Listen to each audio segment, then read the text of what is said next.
বাদী হয়ে বনানী থানায় একটা মামলা করেন।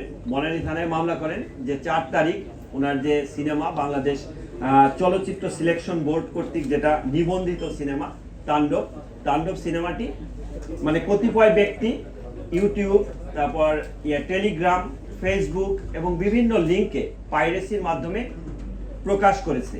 সেক্ষেত্রে তার কিছু এইচডি ভিডিও এবং কিছু আংশিক ক্লিপ এই বিভিন্ন জায়গায় পাইরেসি করে যখন প্রচার করে, এই সংক্রান্তে তিনি 3 জনকে বাই নেমে এবং কিছু অজ্ঞাতনামা আসামি দিয়ে বিভিন্ন লিঙ্ক উল্লেখ করে একটি মামলা দায়ের করেন। মামলার তদন্তভার প্রাথমিকভাবে থানার উপরে থাকলেও বর্তমানে মামলার তদন্তভার ডিবির কাছে ন্যস্ত করা হয়। তা এটার পরপরই আমরা যখন কার্যক্রম শুরু করি, কার্যক্রমের পরে আমরা যে এজাহার নামে 3 জন আসামি, 3 জনকেই আমরা গ্রেপ্তার করতে সক্ষম হই। যে 3 জন হচ্ছে টিপু সুলতান, সাদ ওরফে সাগর, যিনি সিনেটিক অনলাইন পোর্টালের মালিক, এবং আরেকজন সাদেতুল ইসলাম। এই 3 জনকে গ্রেপ্তার করি।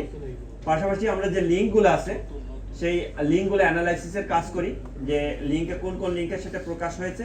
মূলত আমরা এখানে দেখি টেলিগ্রাম,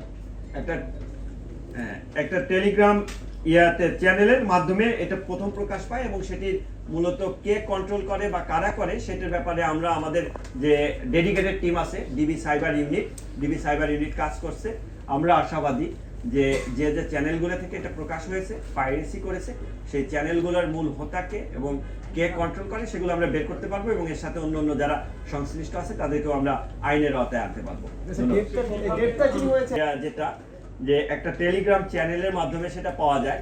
তা এটার ক্ষেত্রে আমরা তো কেবল আসামি এনেছি, তা আপাতত জিজ্ঞাসাবাদ চলছে।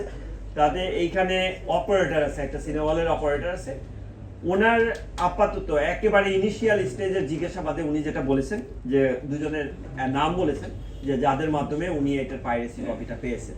তা ওইটার ব্যাপারেও যাচাই বাছাই চলছে। যাচাই বাছাই চলে তাদের অবস্থান শনাক্ত করে এবং তাদের সামাজিক যোগাযোগ মাধ্যমে যে বিভিন্ন ইয়াগুলো আছে, ওই আপনার লিঙ্কগুলো আছে, সেগুলো যাচাই বাছাই করে তাদেরকে আইনের আওতায় আনা হবে তাদের সংশ্লিষ্টতা থাকলে।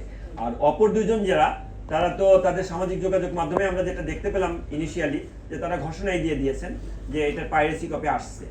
সুতরাং সেক্ষেত্রে সেলফ ডিক্লিয়ারেশন আছে, সেলফ ডিক্লিয়ারেশনের মাধ্যমে এটা পাইরেসি করেছে। তা পাইরেসি আসলে এটা একটা অপরাধ, যে অপরাধের কারণে এটা আমরা খুব সিরিয়াসলি নিয়েছি, এবং এটার সাথে অন্য যারা সংশ্লিষ্টতা যাদেরকে পাবো তাদেরকেও আমরা আইনের আওতায় নিয়ে আসবো।